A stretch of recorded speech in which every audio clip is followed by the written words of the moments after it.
Welcome to a special 6-part series from Talking Volumes, hosted by me, Reuben J. Brown. And me, Euan Russell. In 2019, we both made applications for degrees in architecture, receiving offers from universities including UCL's Bartlett School, Sheffield and Edinburgh.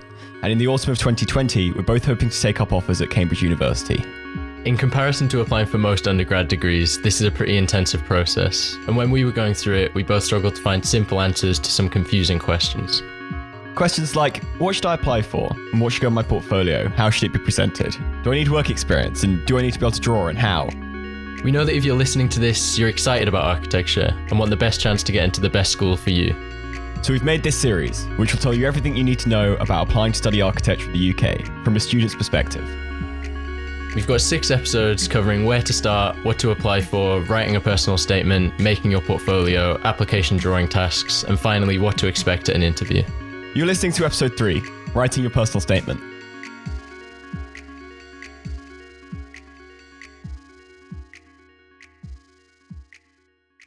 In this episode, we suggest a good time to start writing your statement, give some tips on how to start writing and getting over the initial challenge of getting all your ideas down.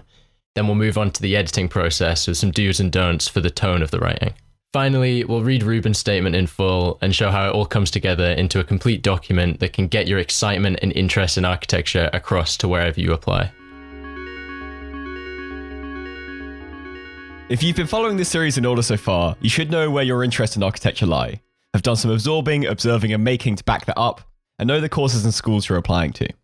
The next thing you need to do is write your personal statement. We're going from our experiences here, which means we're just covering the UCAS form personal statement. If you're applying for courses that aren't in the UK, the format of this piece of writing will be different, but it's pretty likely you're going to have to write about yourself and what makes you a strong architecture candidate.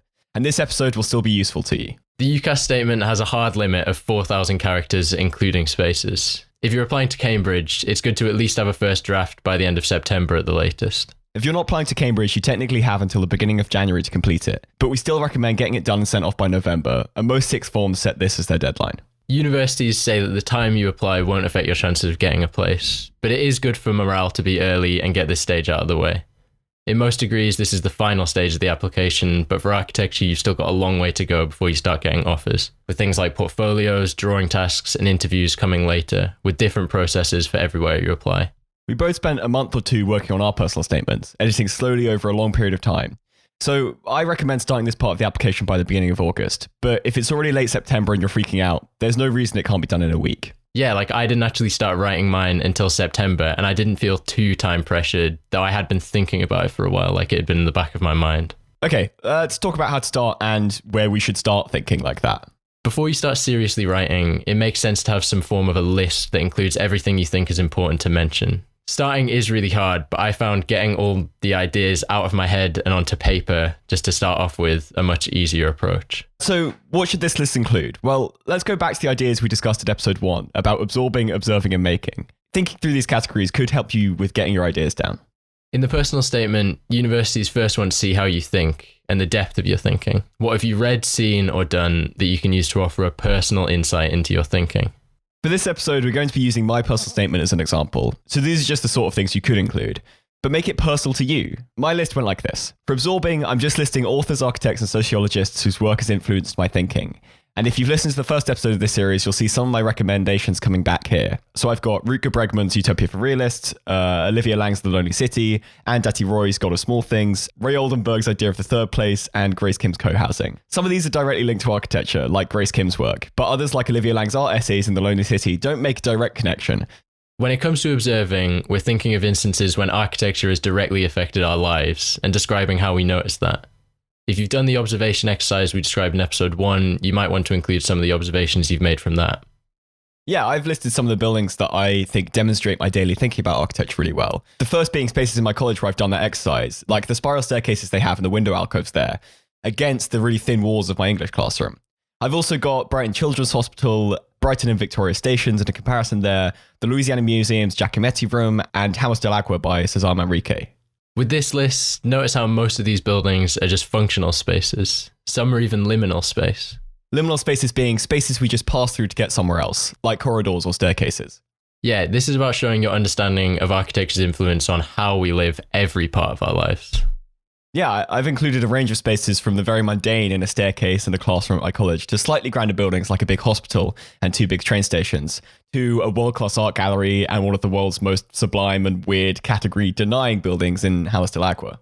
And Euan, in your statement, you've done a similar thing. You write about skateboarding and how the act of skating a building changes its meaning, makes these very mundane liminal spaces into something more profound, using skateboarding as a medium towards your own personal perspective. But you also write about the Harper Reykjavik Concert Hall and the V&A Dundee, both highly publicized, expensive statement buildings.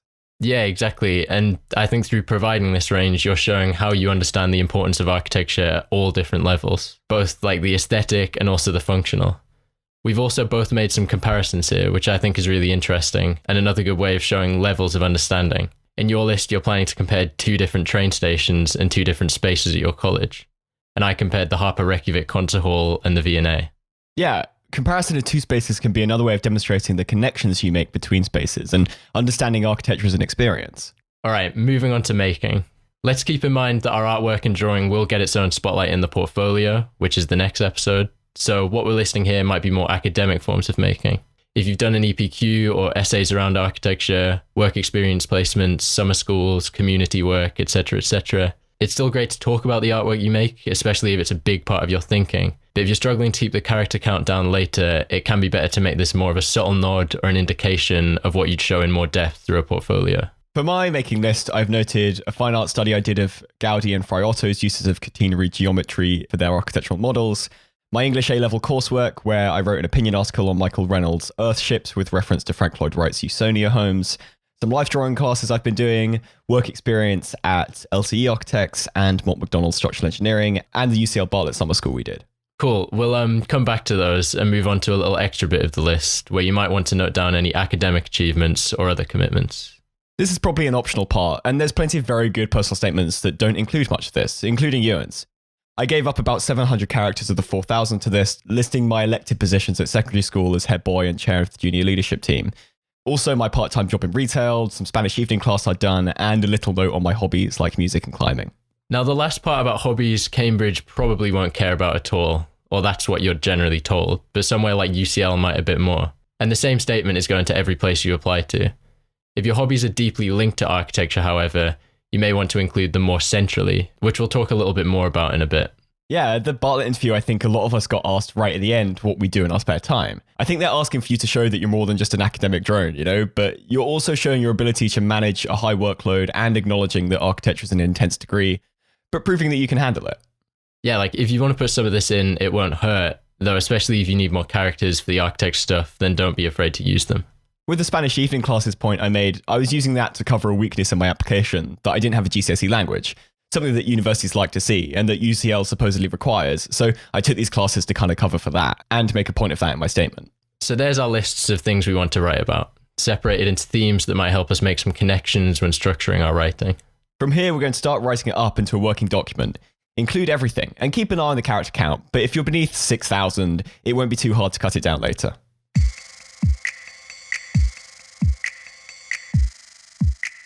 So if we're going to start writing this up, let's talk about structure and what goes where.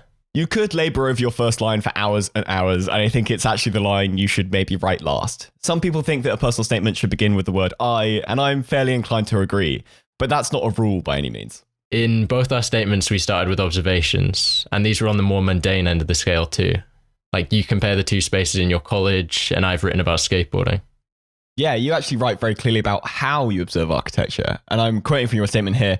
I interrogate the built environment in 3 ways: drawing daily, taking photographs, and skateboarding, which is such a brilliant sentence to me because it's really clear. It shows how these observations are part of your everyday life, and it uses the comedic rule of 3, surprising us at the end with skateboarding, which is an example of how incorporating a mention of your hobbies into a personal statement can make it really personal. Yeah, like the skateboarding was something that I'd sort of thought about quite a lot and really wanted to include it in my personal statement. And I think the way I did it definitely caught like my physics teacher when I handed it to him a bit by surprise, because he didn't really see the direct link there. But then when he read it, I think he liked how it was quite a personal element of it, and something that other people might not really include. And it's actually something that he sort of like makes fun of me for quite a lot. Because like But then I think at your Cambridge interview, it was one of the first things they brought up, right? And they were really excited about it. Yeah, like in most of my interviews, it was like one of the key things we talked about and one of the first things they brought up. And that's partly because I thought about it so much, so I was able to talk about it quite a lot. Like it wasn't just a superficial link that I tried to force. Like it was something that was quite important to me. And it's a really unique insight, but also when we talk about plasma recently and oculocentric architecture, it's something that really shows how you experience architecture as a more holistic thing that includes all of your senses rather than just visual. It's like experiencing architecture as a verb, as skating on it. And I think it's really exciting. I think it's a really good way, and it'll make it stand out. And sometimes that's what you're looking for. Yeah, like a very different way to engage with architecture. If we look at our two structures side by side, I think yours integrates the three elements into single paragraphs a little more than mine does. In the first part, you write about skateboarding as observation, then write about absorbing other people's theory on skateboarding and architecture, referencing Professor Ray Borden and plasma size of the skin, and then link that directly to making with your work building a community skate park on disused land in Durham. And to me, that paragraph is really, really strong because all of your thinking comes together at once and shows real passion and personality in your thinking. Yeah, like originally that part was at the end of the statement, but everyone that read it said it should go near the top because it was sort of a more personal, impactful element. And your structure is slightly more separated between these categories, but that doesn't mean it's not conveying the same qualities. There's no one way to do this. Yeah, exactly. Personally, I really like starting with observation, respecting small-scale architecture's interaction with our daily lives, and then dropping back and forth between absorbing, making, and a little more observation for a while, and then rounding out with a bit of look at these academic and professional achievements I have kind of thing. Both our statements follow this sort of structure, but that doesn't mean it's the only way to do it. Okay, what about a conclusion? Should you bother? Most people seem to say it doesn't matter, and I've seen a few that just end. So the last line will be something like, in 2017, I took a week's work experience with a local architect and learned about the importance of public consultation in the design process. And that's probably fine, but there is something to be said for leaving a good taste in the mouth of whoever's reading. Yeah, we both have just over 2 lines at the end that have this really similar optimistic tone.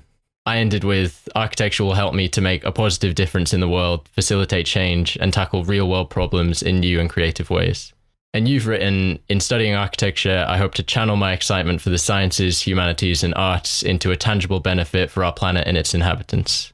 And these are like really overly kind of like weighty statements, but I think they're also quite well written and like they're really good to include. I mean, it is serious. Yeah, like it's kind of embarrassing to say them because they are really weighty, but you've got to show how passionate you are about it. And architecture is a very weighty subject, I think. Yeah, and we believe in what those statements that we said. I think we both really believe that. So I think they are really good. And it's like, this is what I want to give the world through studying this. Invest in me because I want to make the world better. And that's exciting. Yeah. Yeah. And like, I think it is good to bring it back to the world and how studying architecture isn't just going to be for you, but it's going to be giving back to the world in some way. And I think in these last sentences we're basically both saying the same thing, which is I believe in architecture as a tool to solve problems and I want to be a part of that. All right, cool. So those are some ideas for structure. Once you've got that, you can get writing and put your personal thoughts and ideas down on paper. The other thing to keep in mind with structure is that once you've got everything written, you can just move paragraphs up and down if necessary, like I did with mine. The first draft will almost definitely be not great as a piece of writing, unless you're really gifted at hitting the tone right away. The important part is getting everything together to edit down. My final statement was the 10th version because it took me so long to get the word count down, and Reuben's was the 5th. So this editing process will take a while, but it's going to make your piece really strong. So in the last part of the episode here, we're going to offer some really useful editing techniques and also some loose rules about what hits the right tone in your personal statement. First up is work collaboratively. Get as many eyes on your work as possible at every iteration.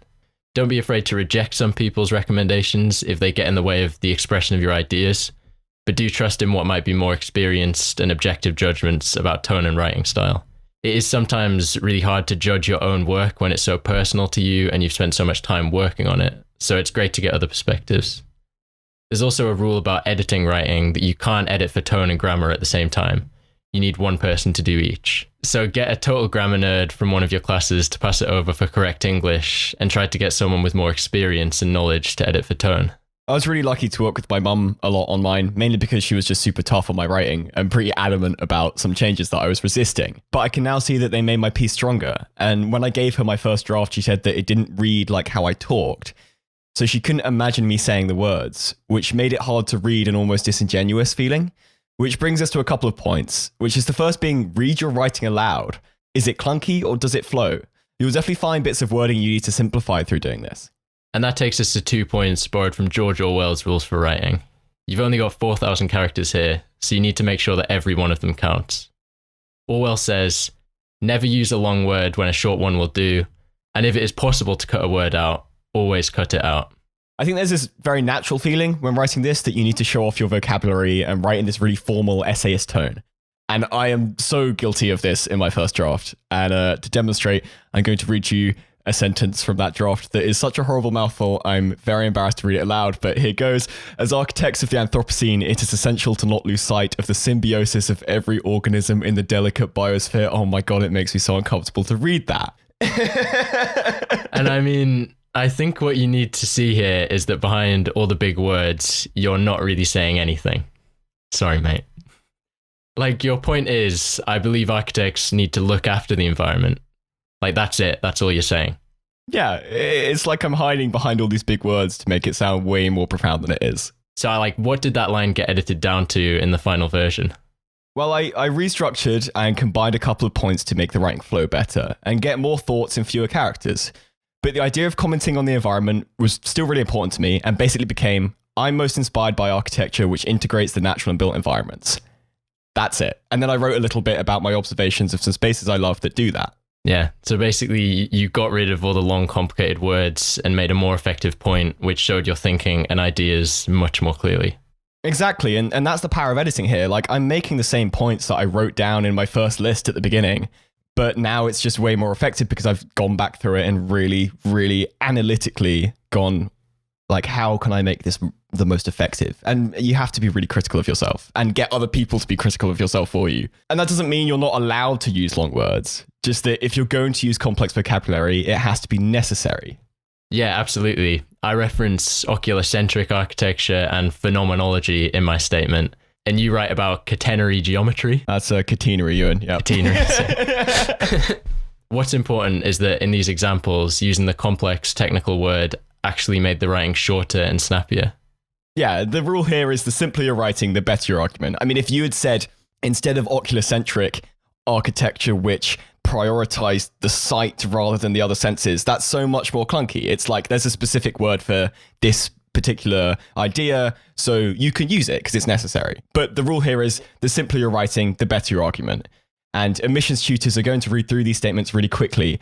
So you need to make their job really easy by making the meaning of your words clear and simple and your statement easy to digest. Yeah, as with any piece of writing, we need to think about who is going to be reading it. That means you also need to be aware of how your personal statement could be used in any interviews that you might have. In our Cambridge interviews, we both got asked a question or two about our personal statements. Our interviewers were probing into whether we really understood what we had written about. Yeah, and also, they might have just been interested in what we'd written about as well. Yeah, that as well. Yeah. Like your skateboarding thing, it's just interesting. But you do need to be able to justify every point you make in your statement and add more to it if you're asked. You don't really have enough space to properly develop your thoughts in the statement, so a lot of it might be hinting at deeper thinking. Really interrogate your work again and again, move things around, cut unnecessary words, cut your weaker ideas, get other people to look at it, and then leave it for a day or two, come back to it and repeat again and again until you can read it aloud and know that the reader will understand what you're saying the first time they read it. Again, this took me 5 times. My first draft was in July and I didn't finish until September. I did spend a lot of time on it. And then you and yours was 10 tries over 2 weeks, or 10 edits over 2 weeks. Okay, so let's recap. Here's everything you need to know about how to write your personal statement. First, write a list of your most exciting thoughts around architecture and things you want to include in your statement. If it helps, you can use the 3 categories from episode 1: absorbing, observing, and making. Maybe including some academic and professional achievement points at the end too. Then you're going to take this list and structure it. We both began with some observing, then backing that up with some absorbing before dropping back and forth between the 3 with a paragraph or 2 at the end on your academic life and hobbies. And our final lines were both optimistic comments on wanting to solve problems with architecture. But this structure is just a suggestion. You've got to do what feels right for your writing. Okay, cool. So then we're going to use that structure to write up your first draft. And don't worry too much about it, basically. Yeah, get other people to look at it and edit, paying particular attention to the tone of your writing. And read it aloud. Does it feel right? Is this how you would say these thoughts in a conversation? Remember George Orwell's rules for writing. Never use a long word when a short one will do. And if it is possible to cut a word out, always cut it out. Rinse and repeat until your writing feels really clear and strong. So once you've done all that, what does a good personal statement look like? Well, in the final part of this episode, Reuben's going to read out his statement from 2019. And a very unenviable task.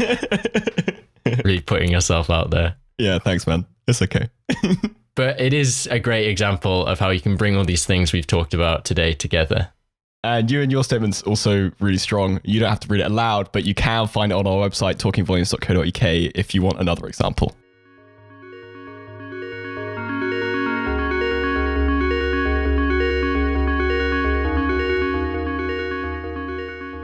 I think about architecture a lot. At college, I sit in the circular window alcove at the top of the spiral staircase watching students arrive. This feels like good architecture. In the classroom, I hear the lesson next door through the partition wall. This does not. I once spent a week in the Royal Alexandra Children's Hospital and appreciated how the windows were positioned to facilitate a sense of connection with the sea, sky, and world outside, thus contributing in a small but significant way to the motivation to recover. The narrow columns and tall translucent arches of Brighton Station provide sightlines and a sense of order which makes catching a train exciting. From Victoria's scrambled corridors and dark hidden platforms, the return journey becomes stressful. Reading widely, from literary fiction to non-fiction cultural essays and physics, informs my thinking on the socio-political and cultural impact of architecture's function. Rutger Bregman's Utopia for Realists highlights the damaging effect of physical border protection and persuades me of the potential for open borders. Olivia Laing in The Lonely City notes the particular flavour of loneliness that comes from living in a city, highlighting the architectural paradox that our most densely populated areas often facilitate the deepest social isolation. From this perspective, I'm inspired by Ray Oldenburg's idea of the third place as a means of combating loneliness, and by Grace Kim's co-housing projects. Equally, I consider the importance of architecture's form. I've used an intuition fostered in further maths A-level to enhance my fine art study and understanding of Anthony Gaudi's rope models and Fray Otto's soap bubble models decades later. Both modelling techniques use catenary geometry to calculate optimum efficiencies from physical laws. Today, I'm excited by the opportunity presented by cutting-edge generative design software to better incorporate these organic forms into architecture unified with nature. In this vein, I'm most inspired by architecture which integrates the natural and built environments. The double-height pane glass windows kissing the lakefront in the Louisiana Museum's Giacometti Room, and sunlight descending into the magma tubes of Cesar Manrique's Hamos del Agua. I enjoyed writing critically for an English A-level opinion article on Michael Reynolds' Earthships, as off-grid realizations of Frank Lloyd Wright's Usonia, projects which exist in harmony with their natural sites. In a work experience placement at Mock McDonald's Structural Engineering, I contributed to the column design for the new RCA campus. I enjoyed a second placement at LCE Architects, in which I designed a beachfront residence and presented the final project to the firm's director. I further consolidated my desire to study architecture at the Bartlett Summer School, where I found success and enjoyment in presenting my monorail station model and project derived from the form of toys to the head tutor, who described me as a natural designer. In these presentations, I draw my experience from my elected positions as junior leadership chair and head boy of my secondary school. In speaking at public events and conveying ideas from students across the school to senior staff and politicians, I have demonstrated the necessary responsibility and communication skills required of an architect. I'm proud of improving the school's website design, Instagram presence, and water fountains. Through taking 4 A-levels, Spanish evening classes, part-time work at a garden centre, making music and climbing, I further fostered reliability, responsibility, and time management required for the high workload of an architecture degree. I'm highly ambitious and have been described as a polymath. In studying architecture, I hope to channel my excitement for the sciences, humanities, and arts into a tangible benefit for our planet and its inhabitants.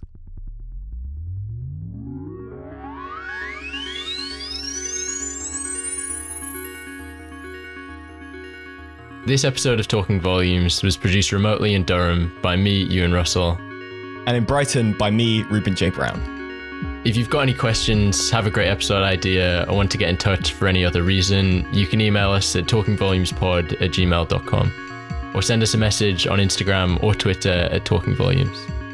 If you want to refer back to the things we've talked about today, you can find a quick summary at the episodes page on our website, talkingvolumes.co.uk, and also Euan's personal statement from 2019.